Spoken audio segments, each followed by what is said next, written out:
নমস্কার। গল্পের ঝুলিতে সকল শ্রোতা বন্ধুদের স্বাগত জানাই।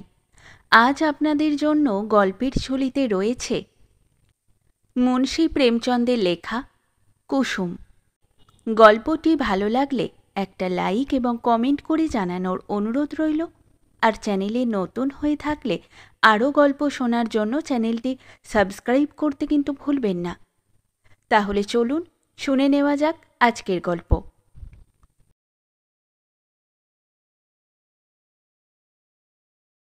বছরখানেক আগেকার কথা। একদিন সন্ধ্যার সময় হাওয়া খেতে বেরিয়েছি, এমন সময় নবীনবাবুর সঙ্গে দেখা হয়ে গেল। নবীনবাবু আমার পুরনো বন্ধু, লোক হিসাবে দিলখোলা ও মেজাজি। আগ্রায় বাড়ি, কবি হিসাবে সুখ্যাত। তার কবি গোষ্ঠীতে আমি কয়েকবার গিয়েছি।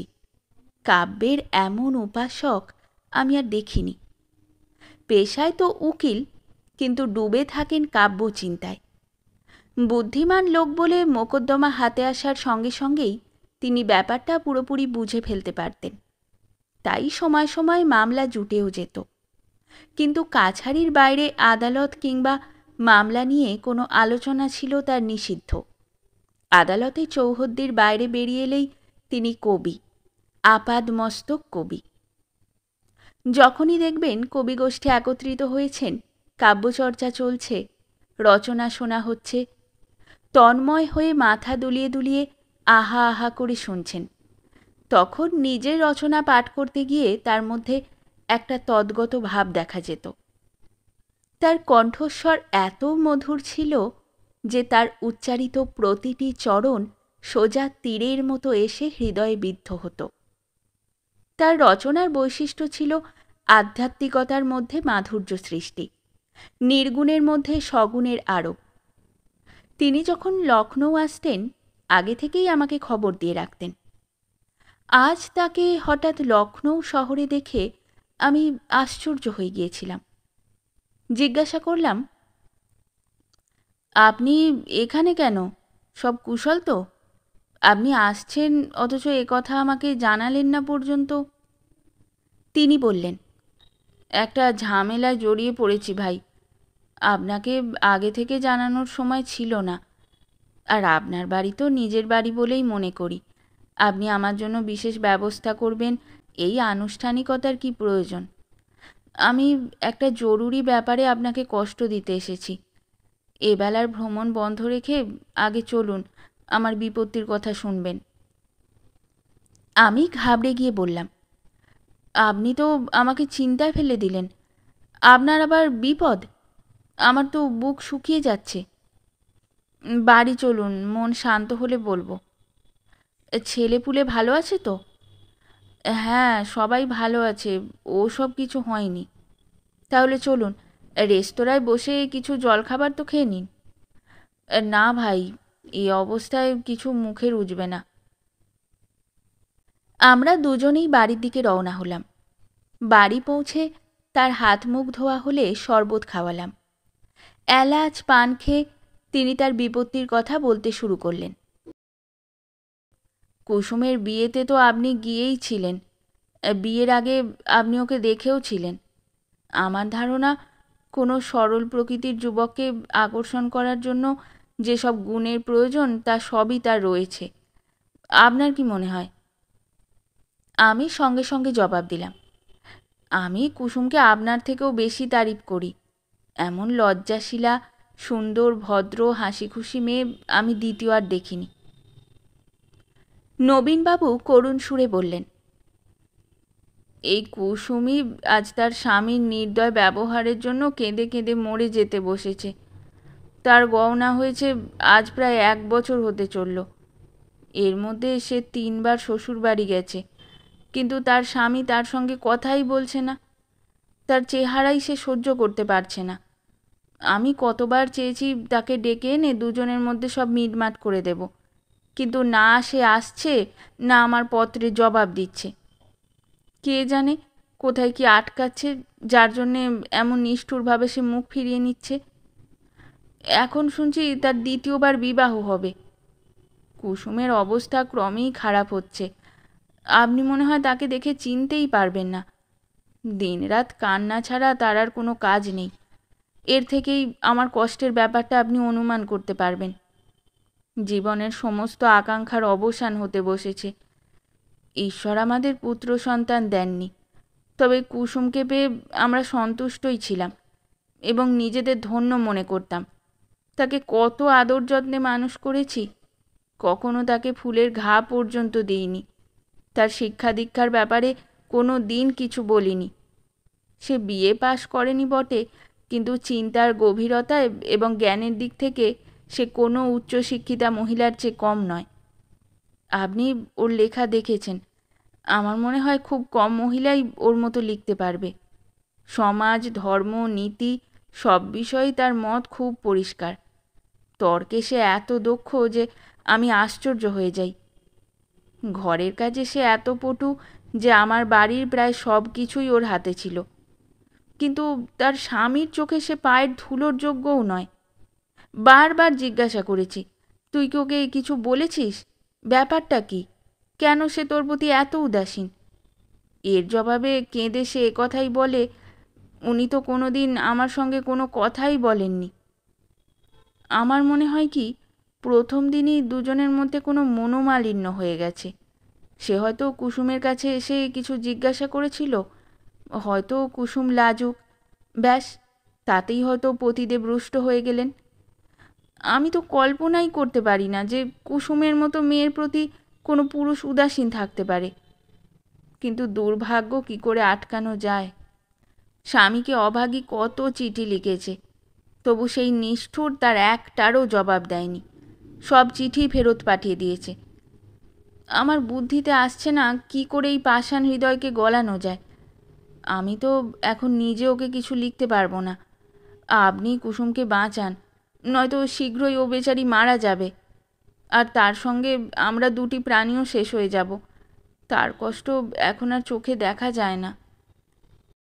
নবীনবাবুর চোখ সজল হয়ে উঠল। আমারও খুব দুঃখ হলো। তাকে সান্ত্বনা দিতে গিয়ে বললাম, আপনি এতদিন এই চিন্তা নিয়ে রয়েছেন, আমাকে আগে কিছু বলেননি কেন? আমি আজই মোরাদাবাদ যাব, আর ওই ছোকরাকে এমন শিক্ষা দেব যে সে মনে রাখবে। ছোকরাকে জোর করে টানতে টানতে নিয়ে এসে কুসুমের পায়ের উপর ফেলে দেব। নবীনবাবু আমার আত্মবিশ্বাস দেখে হেসে বললেন, আপনি ওকে কি বলবেন সেটা জিজ্ঞাসা করবেন না। বশীকরণের যত মন্ত্র আছে তার সবই পরীক্ষা করব। তাহলে আপনি কখনো সফল হবেন না। সে এত ভদ্র, এত নম্র, এত প্রসন্নমুখ, এত মধুরভাষী যে আপনি ওর ওখান থেকে তার ভক্ত হয়ে ফিরে আসবেন। সে সব সময় আপনার সামনে হাত জোড় করে দাঁড়িয়ে থাকবে। আপনার সমস্ত কঠোরতা শান্ত হয়ে যাবে। আপনার সামনে এখন একটাই রাস্তা। আপনার কলমে আছে জাদু। আপনি কত ছেলেকে সৎপথে ফিরিয়ে এনেছেন। মানুষের মনের সুপ্ত মানবতাকে জাগানো আপনার কাজ। আমার ইচ্ছে আপনি কুসুমের হয়ে মর্মবিদারক, হৃদয় আলোড়নকারী এমন একটা চিঠি লিখুন যাতে সে লজ্জা পায় এবং তার মনে ভালোবাসা জাগে। আমি চিরকাল আপনার কাছে কৃতজ্ঞ থাকব। নবীনবাবু তো কবি, তাই আমার কাছে আমার ব্যাপারে অবশ্য বাস্তবতার চেয়ে কবিত্বের প্রাধান্যই বেশি। আমার কয়েকটি গল্প পড়ে তিনি কেঁদেছেন, তাই তার বিশ্বাস হয়ে গিয়েছিল যে আমি চতুর সাপুড়ের মতো যেমন ইচ্ছা অন্যের মন নাচাতে পারব। তিনি এটা ভাবেননি যে সব মানুষই কবি নয় কিংবা একই রকম ভাবপ্রবণ নয়। যে গল্প পড়ে তিনি কেঁদেছেন সে গল্পই পড়ে অনেক ভদ্রলোক বিরক্ত হয়ে বই ছুঁড়ে ফেলে দিয়েছেন। কিন্তু এসব বোঝানোর উপযুক্ত সময় সেটা নয়। যদি বলতাম তিনি ভাবতেন যে আমি পাশ কাটাতে চাইছি। কাজেই আমি সহৃদয়তার সঙ্গে বললাম, আপনি অনেক দূর পর্যন্ত চিন্তা করেছেন, তবে আমি আপনার প্রস্তাবের সঙ্গে একমত। যদিও আমার হৃদয় দ্রবীভূত করার ক্ষমতার আন্দাজ করতে গিয়ে আপনি অত্যুক্তি করেছেন, তবু আপনাকে আমি নিরাশ করব না। আমি চিঠি লিখব এবং ওই যুবকের ন্যায় বুদ্ধি জাগ্রত করার জন্য যথাসাধ্য চেষ্টাও করব। তবে আপনি যদি অনুচিত মনে না করেন, তাহলে কুসুম তার স্বামীকে যেসব পত্র লিখেছে সেগুলো আমাকে দেখাবেন। সে তো পত্র ফেরতই দিয়ে দিয়েছে, আর যদি কুসুম ওগুলোকে ছিঁড়ে না ফেলে থাকে তাহলে তার কাছেই সেগুলো থেকে থাকবে। ওইসব চিঠি দেখলে আমি বুঝতে পারবো আর কোন প্রসঙ্গে লেখা যায়। নবীনবাবু তার পকেট থেকে চিঠির একটা বান্ডিল বের করে আমার সামনে রেখে বললেন, আমি জানতাম যে আপনি চিঠি দেখতে চাইবেন, তাই এগুলো সঙ্গে নিয়ে এসেছি। এগুলো আপনি ধীরে সুস্থে পড়ুন। কুসুম যেমন আমার মেয়ে, তেমনি সে আপনারও মেয়ে। আপনার কাছে লুকোবার কি আছে? সুগন্ধ গোলাপি মসৃণ কাগজের উপর সুন্দর হস্তাক্ষরে লেখা সেই চিঠিগুলো আমি পড়তে শুরু করলাম। হে আমার স্বামী, আমি এখানে এসেছি 1 সপ্তাহ হয়ে গেছে, কিন্তু এক মুহূর্তের জন্যও চোখ বুজতে পারিনি। এপাশ ওপাশ করেই সারা রাত কেটে যায়। বারে বারে ভাবি, আমার কি এমন অপরাধ হয়েছে যে আপনি আমাকে এমন সাজা দিচ্ছেন? আপনি আমাকে তিরস্কার করুন, বকুন, অভিশাপ দিন, ইচ্ছা হলে আমার কান মুলে দিন। আমি এসব শাস্তি আনন্দের সঙ্গে মাথা পেতে নেব, কিন্তু এই নিষ্ঠুরতা সহ্য করতে পারছি না। আমি আপনার কাছে 1 সপ্তাহ ছিলাম। ভগবান জানেন কত আশা নিয়ে গিয়েছিলাম। আমি কত ভেবেছি আপনাকে কিছু জিজ্ঞাসা করি, আপনার কাছে আমার অপরাধের জন্য ক্ষমা প্রার্থনা করি। কিন্তু আপনি তো আমার ছায়া থেকেও পালিয়ে বেড়াতেন, তাই আমার কোনো সুযোগই হয়নি। আপনার হয়তো মনে আছে যে দুপুরে যখন বাড়ির সব লোক ঘুমিয়ে পড়তো, আমি তখন আপনার ঘরে গিয়ে ঘন্টার পর ঘন্টা মাথা নিচু করে দাঁড়িয়ে থাকতাম, কিন্তু আপনি কখনো চোখ তুলে দেখতেনও না। তখন আমার মনের অবস্থা কি হতো তা আপনি কখনো অনুমান করতে পারবেন না। আমার মতো অভাগিনীরা এর কিছুটা অনুমান করতে পারে।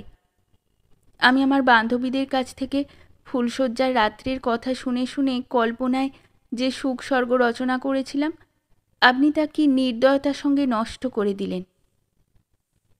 আমি আপনাকে জিজ্ঞাসা করছি, আপনার উপর কি আমার কোনো অধিকার নেই? আদালতও অপরাধীদের দণ্ড দেয়, তার জন্য তার বিরুদ্ধে অভিযোগ আনা হয়, সাক্ষ্য গ্রহণ করা হয়, শুনানি হয়। আপনি তো কিছু জিজ্ঞাসাই করেননি।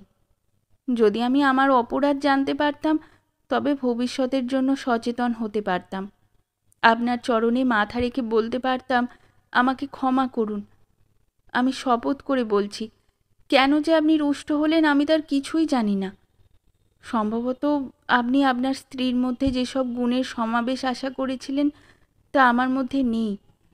সত্যি আমি ইংরেজি পড়িনি, ইংরেজি সমাজের রীতিনীতি জানি না, ইংরেজি খেলাধুলাও জানি না। হয়তো আমার মধ্যে আরও অনেক ত্রুটি থাকতে পারে। আমি জানি আমি আপনার যোগ্য নই। আমার চেয়ে আরও রূপসী, গুণবতী ও বুদ্ধিমতী স্ত্রী আপনার প্রয়োজন ছিল। কিন্তু হে আমার দেবতা, দণ্ড তো হওয়া উচিত অপরাধের জন্য, ত্রুটির জন্য নয়। আর আমি তো আপনার আদেশ মতো চলতে প্রস্তুত। আপনি একটু সদয় হন, দেখবেন আমি আমার ত্রুটি কত দ্রুত সংশোধন করে নিই। আপনার প্রেম কটাক্ষ আমার রূপকে প্রদীপ্ত, আমার বুদ্ধিকে তীক্ষ্ণ ও আমার ভাগ্যকে সুদৃঢ় করে তুলবে। আপনার ভালোবাসা লাভ করলে আমার নবজন্ম হবে। স্বামী, আপনি কি ভেবে দেখেছেন কার উপর আপনি এই ক্রোধ করছেন? এক অবলা নারী, যে আপনার চরণে প্রণত হয়ে আপনার কাছে ক্ষমা প্রার্থনা করছে, যে জন্ম জন্মান্তরের জন্য আপনার দাসী। সে কি এই ক্রোধ সহ্য করতে পারে? আমার মন খুব দুর্বল। আমাকে কাঁদিয়ে অনুশোচনা ছাড়া আপনার আর কী লাভ হবে? এই ক্রোধাগ্নির এক স্ফুলিঙ্গ আমাকে ভস্ম করে দেবার পক্ষে যথেষ্ট। যদি আপনি চান যে আমার মৃত্যু হওয়া বাঞ্ছনীয়, তবে আমি মৃত্যুর জন্য প্রস্তুত। কেবল আপনার একটু ইঙ্গিত চাইছি। যদি আমার মৃত্যুতে আপনার মন প্রসন্ন হয়, তাহলে অত্যন্ত আনন্দের সঙ্গে আমি আমাকে আপনার চরণে সমর্পিত করে দেব।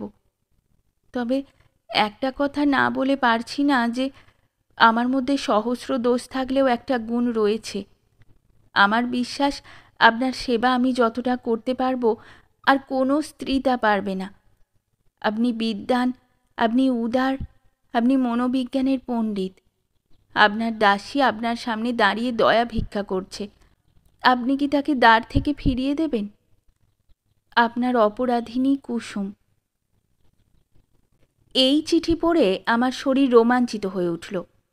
কোনো স্ত্রী যে অসহায়ের মতো এতটা অনুনয় বিনয় করতে বাধ্য হবে, তা আমার কাছে অসহ্য মনে হলো। পুরুষ যদি স্ত্রীর প্রতি উদাসীনতা দেখায়, তবে স্ত্রী কেন তাকে পরিত্যাগ করে চলে যেতে পারবেন না? ওই পাজি লোকটা মনে করেছে যে বিবাহ এই মহিলাকে বাঁদী বানিয়ে দিয়েছে। অবলা নারীর উপর সে যত অত্যাচারী করুক, কেউ তাকে থামাতে পারবে না, কেউ টু শব্দটি করতে পারবে না। পুরুষ নিজের দ্বিতীয়, তৃতীয়, চতুর্থ বিবাহ করতে পারবে, অথচ স্ত্রীর সঙ্গে কোনো সম্পর্ক না রেখেও সেই রকম কঠোর শাসন চালাতে পারবে। সে জানে স্ত্রী কুলমর্যাদার বন্ধনে বাঁধা, তার কেঁদে কেঁদে মরে যাওয়া ছাড়া আর কোনো উপায় নেই। তবে যদি তার এই ভয় থাকতো যে তার স্ত্রীও তাকে তার জবাব ইটের বদলে পাথর না হোক, ইটও না হোক, অন্তত থাপ্পড় কষিয়ে দিতে পারে, তাহলে কখনো তার এই বদমাইশি করার সাহস হতো না। বেচারা স্ত্রী কত অসহায়! আমি যদি কুসুমের জায়গায় থাকতাম, তাহলে এই নিষ্ঠুরতার জবাব 10 গুণ কঠোরতার সঙ্গে দিতাম। তার বুকে পাথর ভাঙতাম। লোকলজ্জার তোয়াক্কাই রাখতাম না। সমাজ অবলার উপর এত জুলুম সহ্য করে, অথচ একটা টুঁ শব্দও করে না। কাজেই তার হাসি বা কান্নার কোনো পরোয়াই করব না। আরে অভাগা যুবক, তুই কি কিছুই বুঝতে পারছিস না যে তুই ভবিষ্যতের গলায় কেমন নিষ্ঠুরের মতো ছুরি চালাচ্ছিস? এটা হলো এমন একটা সময় যখন পুরুষকে তার নিজের ভালোবাসার ভাণ্ডার খুলে স্ত্রীকে, মা বাবাকে, ভাই বোন, সখী বান্ধবী সকলের প্রেমের পূর্ণতা দিয়ে ভালোবাসতে হয়। যদি পুরুষের সে সামর্থ্য না থাকে, তাহলে স্ত্রীর ক্ষুদিত হৃদয়কে সে কি করে খুশি করবে? পরিণাম সচরাচর যা হবার তাই হয়। অবলা স্ত্রী দগ্ধে দগ্ধে শেষ হয়ে যায়। এটা এমন সময় যে সময়ের স্মৃতি সারা জীবনের মধুর সঞ্চয়। স্ত্রীর প্রেম তৃষ্ণা এত প্রবল যে সে পতির ভালোবাসা পেয়ে নিজের দুঃখ কষ্টকে হাসি মুখে সহ্য করে যায়। এটা এমন সময় যখন হৃদয়ে প্রেমের বসন্ত সমাগম হয় এবং তাতে নতুন নতুন আশা কোকিলের আবির্ভাব ঘটে। এমন নির্দয় কে আছে যে এই ঋতুতে এই বৃক্ষে কুঠারাঘাত করে? এটা এমন সময় যখন শিকারী পাখিকে তার নীড় থেকে ধরে নিয়ে পিঞ্জরাবদ্ধ করে রাখে। আচ্ছা, সে কি তার গলায় ছুরি চালিয়ে তার মধুর গান শোনার প্রত্যাশা করতে পারে? আমি দ্বিতীয় পত্র পড়া শুরু করলাম। হে আমার জীবনধন, 2 সপ্তাহ জবাবের প্রতীক্ষা করে আজ আবার অভিযোগ জানাতে বসেছি। যখন ওই চিঠি লিখেছিলাম, তখন আমার মন বলছিল যে তার উত্তর অবশ্যই পাব। তখন অসম্ভবের স্থলে আশাকে মনে স্থান দিয়েছিলাম। এখন আমার মন এটা মানতে রাজি নয় যে আপনি ইচ্ছাকৃতভাবেই ওই চিঠির উত্তর দেননি। হয়তো আপনি সময় পাননি। ঈশ্বর না করুন আপনি অসুস্থ হয়ে পড়েননি তো? কাকে জিজ্ঞাসা করব? এ কথা মনে হতেই ভয়ে আমার বুক কাঁপছে। ঈশ্বরের কাছে আমার প্রার্থনা, আপনি প্রসন্ন ও সুস্থ থাকুন। আমাকে চিঠি লিখবেন না, নাই লিখলেন। আমি তো কাঁদতে কাঁদতে একসময় চুপ করবই। আমি ঈশ্বরের নামে শপথ করে বলছি, আপনার যদি কোনো প্রকার কষ্ট হয়ে থাকে, আমাকে তাড়াতাড়ি 2 ছত্র লিখে জানাবেন। আমি কাউকে না কাউকে সঙ্গে নিয়ে চলে যাব। আত্মসম্মান ও সামাজিক প্রথার বেড়াজালে পড়ে আমি ভয় পাচ্ছি। এই অবস্থাতেও যদি আপনার সেবা থেকে আমাকে বঞ্চিত করেন, তাহলে আপনি আমার সেই অধিকার ছিনিয়ে নিচ্ছেন যা আমার জীবনের সবচেয়ে মূল্যবান বস্তু। আমি আপনার কাছ থেকে আর কিচ্ছু চাইছি না। আপনি আমাকে মোটা ভাত কাপড়ে রাখুন, আমার কোনো নালিশ থাকবে না। আপনার সঙ্গে থাকলে আমি নিদারুণ বিপদেও প্রসন্ন থাকতে পারবো। গয়নার কোনো লোভ আমার নেই, নেই অট্টালিকায় থাকার কোনো মোহ, নেই আমোদ আহ্লাদের লালসা, নেই সম্পদের প্রতি কোনো লোভ। আমার জীবনের উদ্দেশ্য কেবল আপনার সেবা করা, এই আমার জীবনের ধ্যান জ্ঞান। পৃথিবীতে আমার আর অন্য কোনো দেবতা নেই, নেই কোনো গুরু কিংবা প্রভু। আমার দেবতা আপনি, আপনি আমার গুরু, আপনি আমার রাজা। আপনি আমাকে আপনার চরণ থেকে বিচ্যুত করবেন না, আমাকে ত্যাগ করবেন না। আমি সেবা ও প্রেমের ফুল নিয়ে কর্তব্য ব্রতের অর্ঘ্য অঞ্চলে সাজিয়ে আপনার পূজার জন্য এসেছি। আপনি আমাকে এই অর্ঘ্য, এই ফুল আপনার চরণে রাখতে দিন। পূজারিনীর কাজ তো পূজা করা, দেবতা তার পূজা গ্রহণ করছেন কি করছেন না সেটা দেখা তার কাজ নয়। আমার মাথার মণি, এখন আমার কি অবস্থা তা বোধহয় আপনি জানেন না।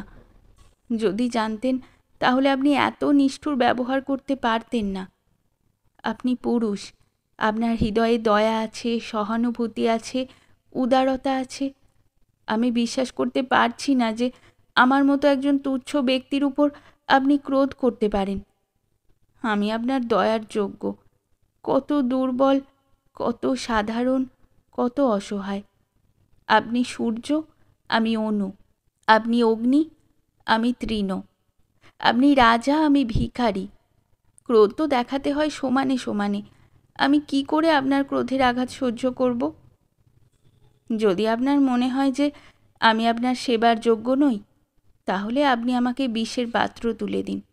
আমি তা অমৃত জ্ঞান করে মাথায় স্পর্শ করে চোখ বুজে গলায় ঢেলে দেব। যখন এই জীবন আপনাকে উৎসর্গ করেছি, তখন একে রাখা আর না রাখা সবই আপনার ইচ্ছা। এই সন্তোষই আমার যথেষ্ট যে আমার মরণ হলে আপনার সব চিন্তা ঘুচবে। আমি শুধু এটুকুই জানি যে আমি আপনার এবং চিরকাল আপনারই থাকব, শুধু এ জন্মেই নয়, জন্মান্তরেও। অভাগিনী, কুসুম। এই চিঠি পড়ে কুসুমের প্রতিও আমার বিরক্তি এলো, আর ওই ছোকরাকে তো ঘৃণা করতেই শুরু করলাম। মেনে নিলাম তুমি স্ত্রী এবং আজকের দিনের প্রথা অনুসারে তোমার উপর পুরুষের সর্বপ্রকার অধিকার রয়েছে, কিন্তু নিজেকে ছোট করারও একটা সীমা থাকবে। স্ত্রীর কিছু অহংকার, স্ত্রীর কিছু মর্যাদা তো থাকবে। যদি পুরুষ তাকে অবহেলা করে, তবে তারও তো উচিত পুরুষকে অগ্রাহ্য করা। নারীকে ধর্ম ত্যাগের পাঠ পড়িয়ে পড়িয়ে আমরা তাদের আত্মসম্মান ও আত্মবিশ্বাস এই দুয়েরই শেষ করে দিয়েছি। যদি পুরুষ নারীর মুখাপেক্ষী না হয়, তাহলে নারী কেন পুরুষের মুখাপেক্ষী হবে? ঈশ্বর পুরুষকে হাত দিয়েছেন, তা বলে কি নারীকে তা থেকে বঞ্চিত করেছেন? পুরুষের বুদ্ধি আছে, তা বলে কি নারী নির্বোধ? এত বিনীত ভাবের জন্যই আজ পুরুষের মেজাজ আকাশ ছুঁই ছুঁই। পুরুষ অসন্তুষ্ট হলে নারীর যেন প্রলয় উপস্থিত হলো। আমার তো মনে হয় কুসুম নয়, তার হতভাগ্য স্বামীই দয়ার পাত্র, কারণ সে কুসুমের মতো স্ত্রীরত্নের কদর করতে জানে না। আমার সন্দেহ হচ্ছে ব্যাটা কোনো রোগ পুষে রেখেছে, কোনো শিকারীর রঙিন জালে আবদ্ধ হয়ে রয়েছে। যাই হোক, আমি তৃতীয় পত্র খুললাম। প্রিয়তম, আজ আমি বুঝতে পেরেছি আমার জীবনের আর কোনো অর্থ নেই। যে ফুল দেখবার বা তোলবার কেউ নেই, সে ফুল ফোটে কেন? এই জন্য কি যে শুকিয়ে মাটিতে ঝরে পড়বে আর কেউ এসে মারিয়ে চলে যাবে? আমি আপনার বাড়িতে 1 মাস থেকে এখানে এসেছি। আমার শ্বশুরমশাই আমাকে নিয়েছিলেন, তিনি আমাকে বিদায় করে দিয়েছেন। এতদিনের মধ্যে আপনি একবারের জন্যও আমাকে দেখা দেননি। আপনি দিনের মধ্যে 20 বার ঘরে আসতেন, আপনার ভাই বোনদের সঙ্গে তামাশা দেখতেন, কিন্তু আমার কাছে আসবেন না, এই প্রতিজ্ঞাই যেন আপনি করে বসেছিলেন। আমি কতবার আপনার কাছে খবর পাঠিয়েছি, কত অনুনয় বিনয় করেছি, কতবার নির্লজ্জের মতো আপনার ঘরে গেছি, কিন্তু আপনি কখনো আমাকে চোখ তুলেও দেখেননি। আমি তো কল্পনাই করতে পারি না যে কোনো প্রাণী এমন হৃদয়হীন হতে পারে। প্রেমের যোগ্য নই, বিশ্বাসের যোগ্য নই, সেবা করার যোগ্য নই, তা বলে কি দয়ারও যোগ্য নই? আমি ওই দিন কত কষ্ট করে আপনার জন্য রসগোল্লা বানিয়েছিলাম, আপনি তা হাত দিয়ে ছুঁলেনও না। আপনি যখন আমার প্রতি এত বিরক্ত, তখন আমি বুঝতে পারছি না বেঁচে থেকে আমার কি লাভ। জানি না কোন আশা আমাকে বাঁচিয়ে রেখেছে। এ কেমন ন্যায় বিচার যে আপনি সাজা দিয়ে যাচ্ছেন অথচ অপরাধ কি তা বলছেন না? এটা কেমন ব্যবহার? আপনি জানেন যে এই 1 মাসের মধ্যে আপনার ওখানে খাবার মুখে তুলেছি বড়জোর 10 দিন। আমি এত দুর্বল হয়ে গিয়েছি যে চলতে গেলে চোখের সামনে সব অন্ধকার হয়ে আসে। মনে হয় চোখের জ্যোতিই নেই। মনে হচ্ছে হৃৎপিণ্ডে রক্ত সঞ্চালন বন্ধ হয়ে গেছে। ঠিক আছে, যত পারেন কষ্ট দিন। এই অন্যায়ের শেষ একদিন অবশ্যই হবে। এখন তো মৃত্যুই আমার সমস্ত আশার কেন্দ্রবিন্দু। এখন আমার মনে হচ্ছে আমার মৃত্যুর খবর পেয়ে আপনি উল্লাস করবেন আর স্বস্তির নিঃশ্বাস ফেলবেন। আপনার চোখ থেকে এক ফোঁটা জলও ঝরে পড়বে না। তবে এতে আপনার দোষ নেই, আমারই দুর্ভাগ্য। আগের জন্মে আমি নিশ্চয়ই কোনো মহা পাপ কাজ করেছিলাম। আমি চাইছি আমিও আর আপনার পরোয়া করব না। আপনার মতোই আমিও চোখ ফিরিয়ে নেব, মুখ ফিরিয়ে নেব, মনও ফিরিয়ে নেব। কিন্তু কেন জানি সে শক্তি আমার নেই। লতা কি গাছের মতো দাঁড়িয়ে থাকতে পারে? গাছের কোনো অবলম্বন দরকার হয় না। লতা সেই শক্তি কোথায় পাবে? লতাকে তো গাছের সঙ্গে জড়িয়ে থাকার জন্যই সৃষ্টি করা হয়েছে। তাকে গাছ থেকে পৃথক করে দিন, সে শুকিয়ে যাবে। আমি আপনার থেকে নিজের পৃথক অস্তিত্ব কল্পনাই করতে পারি না। আমার জীবনের প্রতি পদক্ষেপে, প্রত্যেক ভাবনায়, প্রতি ইচ্ছায় আপনি মূর্ত হয়ে রয়েছেন। আমার জীবন সেই বৃত্ত যার কেন্দ্র আপনি। আমি গলার সেই মালা যার প্রত্যেকটি ফুল আপনি সুতো হয়ে গেঁথে রেখেছেন। ওই সুতো ছাড়া মালার ফুল মাটিতে ঝরে পড়বে আর ধুলোয় মিশে যাবে। স্বর্ণ বলে আমার এক বান্ধবী আছে। এবছর তার বিয়ে হয়েছে। তার স্বামী যখন শ্বশুরবাড়ি আসে, মাটিতে তার পা পড়ে না। দিনের মধ্যে কতবার তার রূপ বদলায়। তার পদ্মমুখ যেন প্রস্ফুটিত হয়ে পড়ে, আনন্দ ধরে রাখতে পারে না।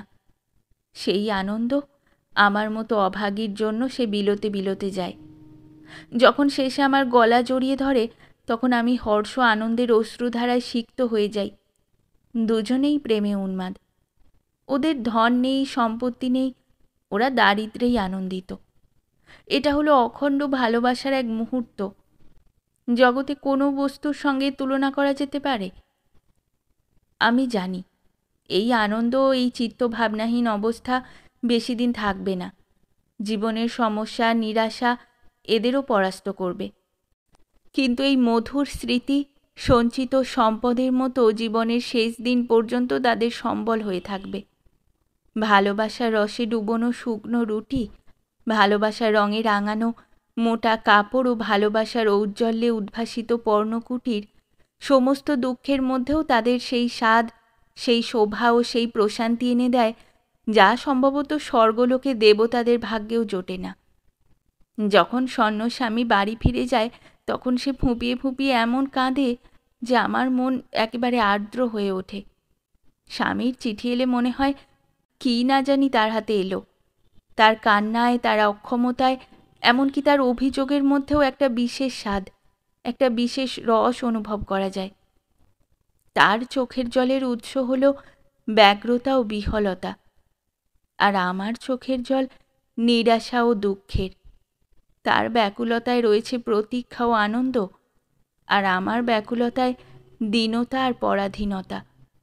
তার অভিযোগে রয়েছে অধিকারবোধ ও মমতা, আর আমার অভিযোগে অবসাদ ও ক্রন্দন।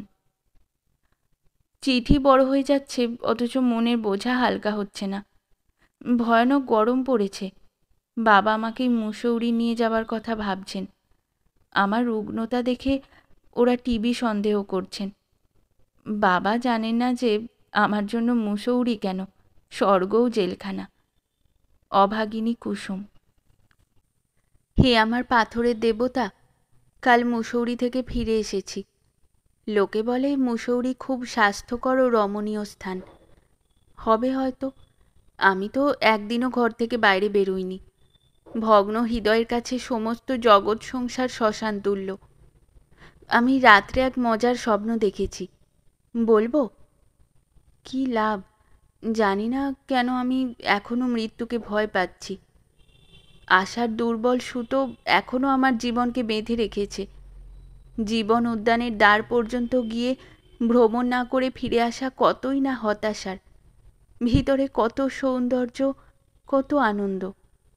আর আমার জন্য সে দ্বার রুদ্ধ। কত আশা নিয়ে ভ্রমণের আনন্দ পাবো বলে গিয়েছিলাম, কত তার প্রস্তুতি, কিন্তু পৌঁছনোর সঙ্গে সঙ্গে দ্বার রুদ্ধ হয়ে গেল। আচ্ছা বলুন তো, আমি মরে গেলে আমার মৃতদেহের উপর আপনি কি দুফোঁটা চোখের জল ফেলবেন? সারা জীবনের জন্য যার ভার নিয়েছিলেন, বরাবরের জন্য যার হাতে হাত রেখেছিলেন, তার জন্য কি এতটুকু উদারতাও দেখাবেন না? মুমূর্ষুর অপরাধ সবাই ক্ষমা করে দেয়, আপনিও ক্ষমা করে দেবেন।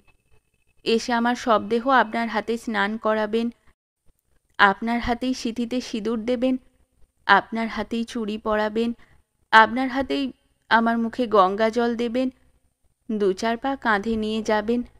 ব্যাস, আমার আত্মা তৃপ্ত হয়ে যাবে এবং আপনাকে আশীর্বাদ জানাবে।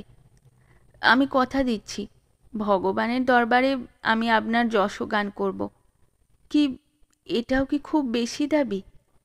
এইটুকু করলেই আপনি আপনার সমস্ত দায় দায়িত্ব থেকে মুক্ত হয়ে যেতে পারছেন। যদি বিশ্বাস করতে পারতাম যে আপনি শিষ্টাচারটুকুও দেখাবেন, আর তাহলে আমি কত আনন্দের সঙ্গেই না মৃত্যুকে স্বাগত জানাতে পারি। তবে আমি আপনার প্রতি কোনো অবিচার করব না। আপনি যতই নিষ্ঠুর হন না কেন, এত নির্দয় হতে পারবেন না। আমি জানি আপনি এই সংবাদ পেয়েই চলে আসবেন এবং সম্ভবত এক মুহূর্তের জন্য হলেও আমার শোকাবহ মৃত্যুতে আপনি অশ্রুপাত করবেন। আমার জীবনে এই শুভ মুহূর্ত সত্যি যদি আসতো। আচ্ছা, একটা কথা জিজ্ঞাসা করব? বিরক্ত হবেন না? আমার যে জায়গা ছিল তা কি অন্য কোনো সৌভাগ্যমতী দখল করে নিয়েছেন? যদি তাই ঘটে থাকে তবে অভিনন্দন জানাচ্ছি। তার ছবিটা আমাকে একটু পাঠিয়ে দেবেন। আমি তার পুজো করব, তার পায়ে মাথা নত করব। আমি যে দেবতাকে প্রসন্ন করতে পারিনি, সে তাকে তুষ্ট করে বর লাভ করেছে। এই রকম সৌভাগ্যবতীর চরণামৃত পান করা উচিত। আমার আন্তরিক কামনা আপনি তার সঙ্গে সুখে থাকুন। যদি আমি সেই দেবীর কোনো সেবা করতে পারি, তাহলে প্রত্যক্ষভাবে না হলেও পরোক্ষভাবে তা আপনার কোনো কাজে আসতে পারে। আপনি শুধু তার নাম ও ঠিকানাটা বলে দিন, আমি সঙ্গে সঙ্গে দৌড়ে তার কাছে গিয়ে বলবো, দেবী, আমি তোমার দাসী, কারণ তুমি আমার স্বামীর প্রেমিকা। তুমি আমাকে তোমার চরণে স্থান দাও। আমি তোমার জন্য পুষ্পসজ্জা রচনা করব। তোমার সিঁথি আমি মুক্তোয় ভরে দেব। তোমার পা টেনে নিয়ে আলতা পরাবো। এই হবে আমার জীবনের সাধনা। আমি যন্ত্রণা ভোগ করব কিংবা কষ্ট পাবো তা ভেবো না। যন্ত্রণা তখনই হয় যখন কেউ আমার কোনো জিনিসকে ছিনিয়ে নেয়। যে জিনিসকে নিজের বলে ভাববার কখনো কোনো সৌভাগ্য হলো না, তার জন্য আমার কষ্ট হবে কেন? এখনও অনেক কিছু লেখার ছিল, কিন্তু ডাক্তারবাবু এসে গেছেন। বেচারা বুকের জ্বলুনিকে টিবি বলে ধরে নিয়েছেন। দুঃখ জর্জরিত কুসুম। এই 2 চিঠি আমার ধৈর্যের বাঁধ ভেঙে দিয়েছিল। আমি অত্যন্ত ভাবলেশীন মানুষ। ভাবালুতা আমাকে স্পর্শ পর্যন্ত করতে পারে না। অধিকাংশ শিল্পীর মতোই আমিও বাগাড়ম্বরে চঞ্চল হই না। কোন কথা অন্তর থেকে বেরিয়ে আসছে আর কোন কথা কেবল মনকে ছোঁয়ার জন্য লেখা হয়েছে, এই পার্থক্য চিন্তা প্রায় সর্বসময়ে আমার সাহিত্যের রস গ্রহণের আনন্দে বাধা হয়ে দাঁড়ায়। কিন্তু এই 2 চিঠি আমাকে একেবারে অস্থির করে ফেলল। এক জায়গায় তো সত্যি আমার চোখে জল এসে গিয়েছিল। যে মেয়ে মা বাবার এত আদরের, বিয়ে হবার সঙ্গে সঙ্গেই সে এমন বিপদগ্রস্ত হয়ে পড়ল, এটা ভাবতে কেমন যেন কষ্ট হয়। বিয়েই বা কি হলো? হলো যা তা ওর চিতা সাজানো কিংবা মৃত্যুর পরোয়ানা লেখা। এতে অবশ্য সন্দেহ নেই যে এমন বৈবাহিক দুর্ঘটনা কমই ঘটে। তবে সমাজের বর্তমান অবস্থায় এরকম দুর্ঘটনার সম্ভাবনা থেকেই যাচ্ছে। যে পর্যন্ত স্ত্রী পুরুষের অধিকার সমান না হবে, ততদিন এই রকমভাবেই নারী নির্যাতিত হতে থাকবে। দুর্বলকে অত্যাচার করা প্রাণীমাত্রেরই স্বভাব। পাগলা কুকুর থেকে লোকে দূরে সরে থাকে। এমনি কুকুরের সঙ্গে মজা করার জন্য ছেলেপুলেরা পাথর ছুঁড়ে মারে। তোমার দুই ভৃত্যের এক শ্রেণী, এদের মধ্যে কখনো ঝগড়া হবে না।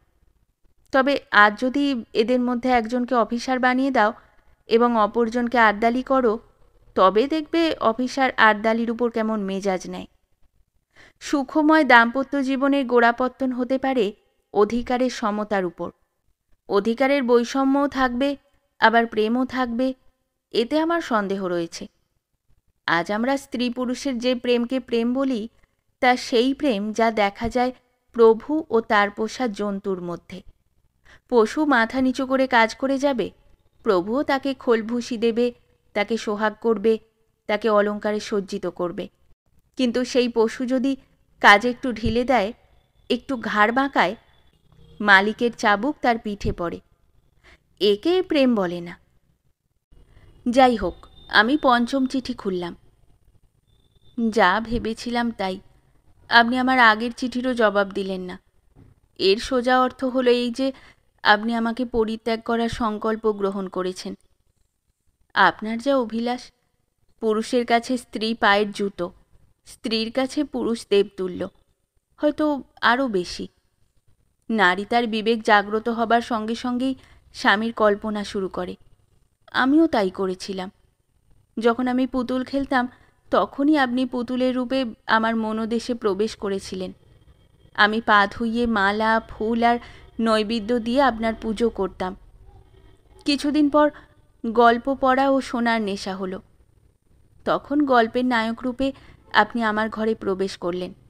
আপনাকে আমি আমার হৃদয়ে স্থান দিলাম।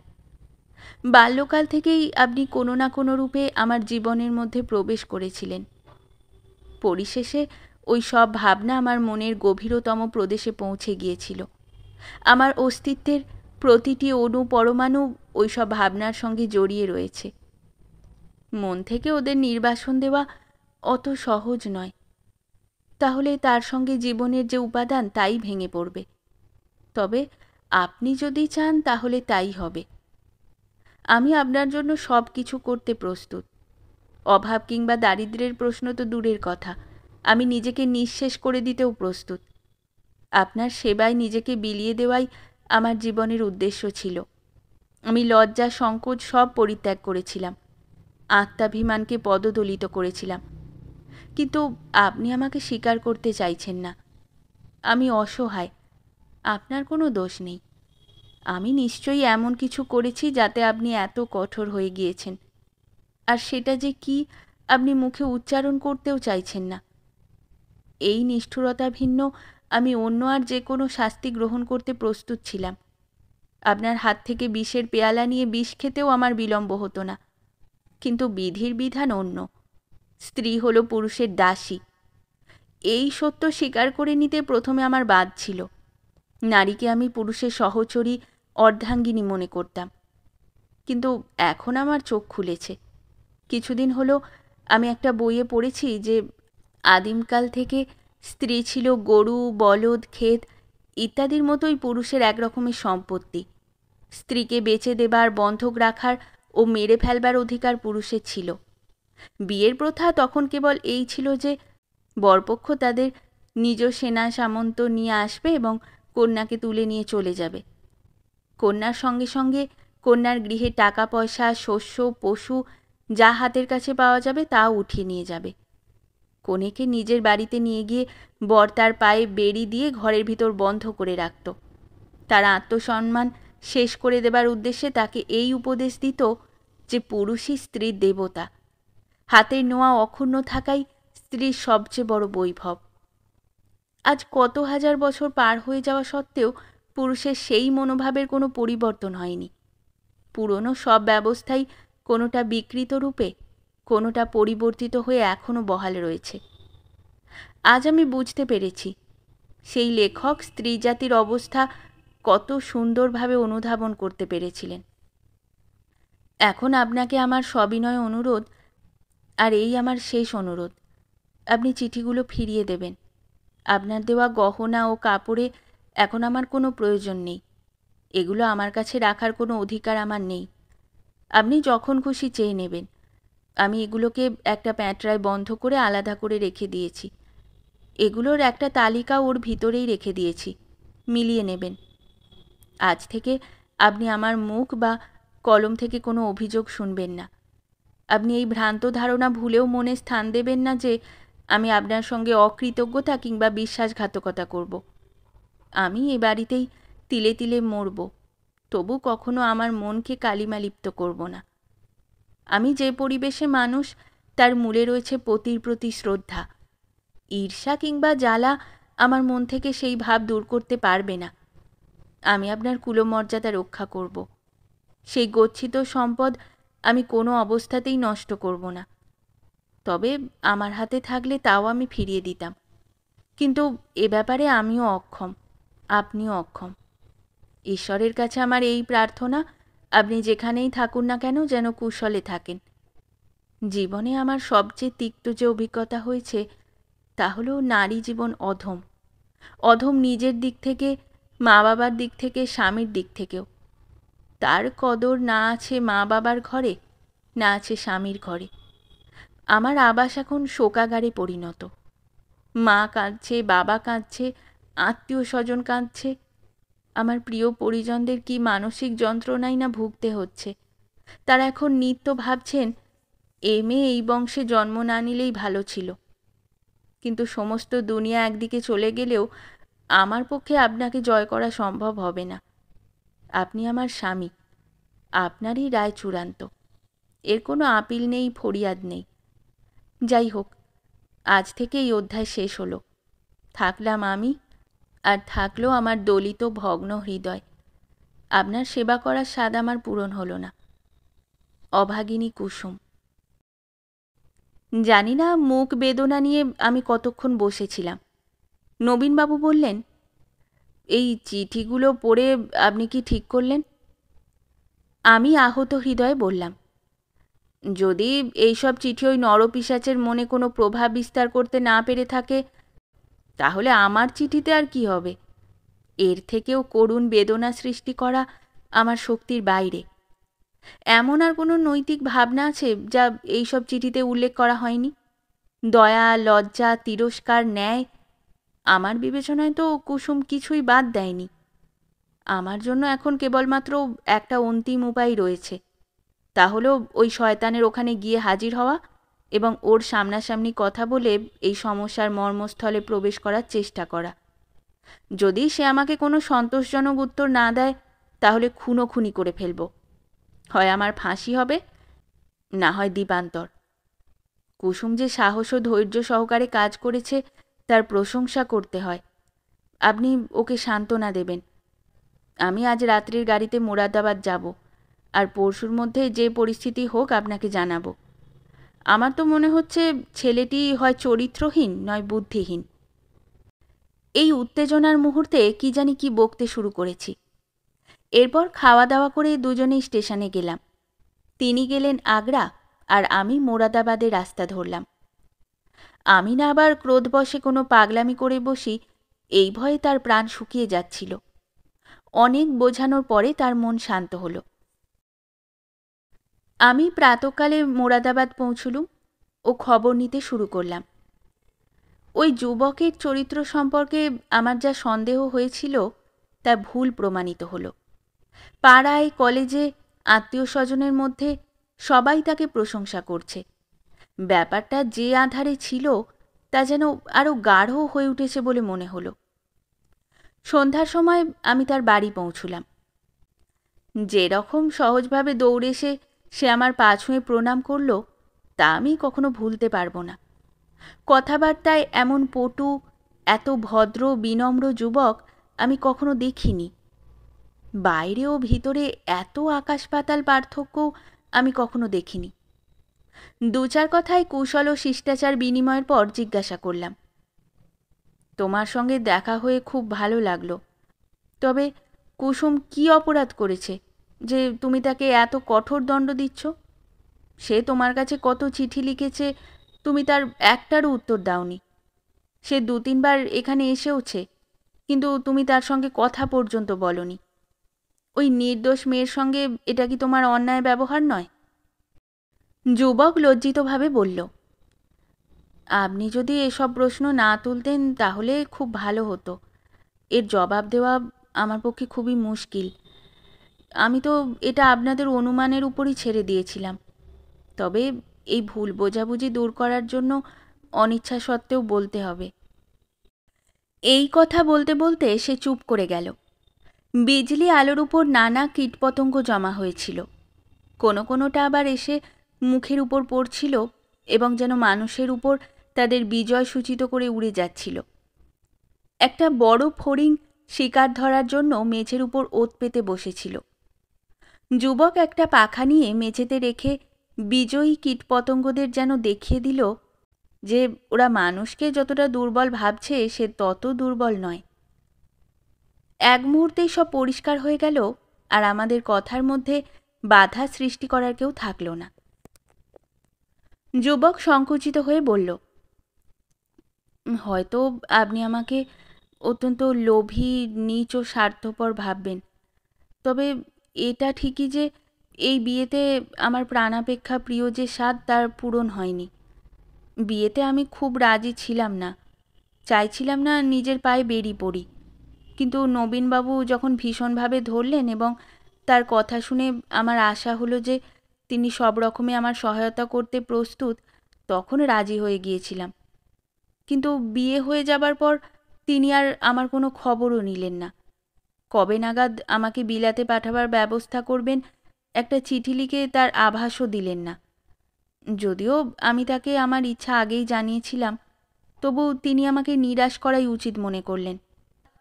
তার এই নির্দয়তা আমার সমস্ত স্বপ্ন ধুলোয় মিশিয়ে দিল। এখন এলএলবি পাশ করে আদালতে গিয়ে জুতো ফটফট করা ছাড়া আমার আর কী বা করার আছে বলুন? আমি জিজ্ঞাসা করলাম, তুমি নবীনবাবুর কাছ থেকে আসলে কি চাইছো? তোমাকে বিলাতে পাঠাবার খরচ বহন করা সম্ভবত তার ক্ষমতার বাইরে। যুবক মাথা নিচু করে বললেন, এটা তো প্রথমেই আমাকে তার বলে দেওয়া উচিত ছিল। তাহলে কি বিয়েই করতাম? উনি যাই খরচ করে থাকুন না কেন, তাতে আমার কি উপকার হলো? দুই তরফেরই 10-12 হাজার টাকা এমনিতেই চলে গেছে, আর সেই সঙ্গে আমার সাধও ধুলোয় মিশে গেছে। বাবার তো কয়েক হাজার টাকা ঋণই হয়ে গেছে। তিনি এখন আমাকে ইংল্যান্ড পাঠাতে পারবেন না। পূজনীয় নবীনবাবু চাইলে কি আর আমাকে ইংল্যান্ড পাঠাতে পারেন না? তার কাছে 5-10 হাজার কোনো ব্যাপারই নয়। আমি একেবারে অবাক হয়ে গেলাম। আমার মুখ ফসকে এমনিতেই বেরিয়ে গেল, ছি, বারে দুনিয়া আর বারে হিন্দু সমাজ। এমন স্বার্থের দাসও আছে যে এক অবলা নারীকে চরম দুর্দশায় ফেলে তার বাবার উপর জুলুমবাজি করে নিজে উঁচু পদের লোভ করে। বিদ্যার্জনের জন্য বিদেশ যাওয়া দোষের নয়। ঈশ্বর যদি সামর্থ্য দেন, হেসে খেলে বিলাত যাও।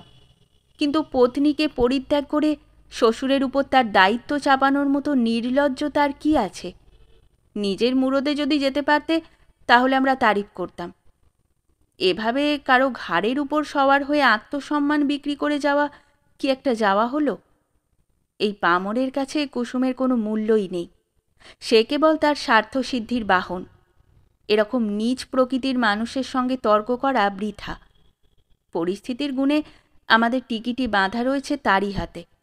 কাজেই তার পায়ে মাথা নোয়ানো ছাড়া আমাদের আর কোনো উপায় ছিল না। পরের গাড়িতে আমি আগ্রা ফিরে এসে নবীনবাবুকে সব বৃত্তান্ত জানালাম। সে বেচারা আর কী করে জানবে যে সব দায়ী তার ঘাড়ে চাপিয়ে দেওয়া হয়েছে? যদিও মন্দার বাজারে তার ওকালতিতেও ভাটা পড়েছিল এবং অনায়াসে 5-10 হাজার টাকা খরচ করা তার পক্ষে সম্ভব ছিল না, তবু ওই যুবক যদি তাকে এ ব্যাপারে একটা আভাসও দিত, তাহলেও তিনি কোনো না কোনো উপায় অবশ্যই করতেন। কুসুম ছাড়া আর কেই বা তার আছে? সে বেচারার তো এ ব্যাপারে কোনো ধারণাই ছিল না। কাজেই আমি যেমনই তাকে একথা জানালাম, অমনি তিনি বলে উঠলেন, ছি, এই একটা সাধারণ ব্যাপারে ছেলে এমন তুলকালাম করছে। আপনি আজই ওকে লিখে দিন যে সে যখন যেখানে পড়তে যেতে চায় বিনা দ্বিধায় যেতে পারে। আমি তার সমস্ত ভার নিতে রাজি আছি। সারাটা বছর এই পাষাণ ছেলেটা কুসুমকে কাঁদিয়ে কাঁদিয়ে মেরেছে। বাড়িতে এ নিয়ে কথা হলো। কুসুমও মার কাছ থেকে শুনল। সে বুঝতে পারল 1,000 টাকার চেক তার স্বামীর নামে পাঠাবার ব্যবস্থা হচ্ছে। এ যেন সংকটে পড়ে সস্তয়ন করা। কুসুম ভ্রুকুঞ্চিত করে তার মাকে বলল, মা, বাবাকে বলে দাও কোথাও টাকা পাঠাবার প্রয়োজন নেই। মা বিস্মিত হয়ে মেয়ের দিকে তাকিয়ে বললেন, কোন টাকা? ও আচ্ছা, বুঝেছি। কেন, টাকা পাঠালে ক্ষতি কি? জামাই যখন ইচ্ছে তা বিলেতে গিয়ে পড়ুক, আমরা কেন বাধা দিতে যাব? থাকলেও তার, খরচ করলেও তার, আমরা কি আর সঙ্গে নিয়ে যাব?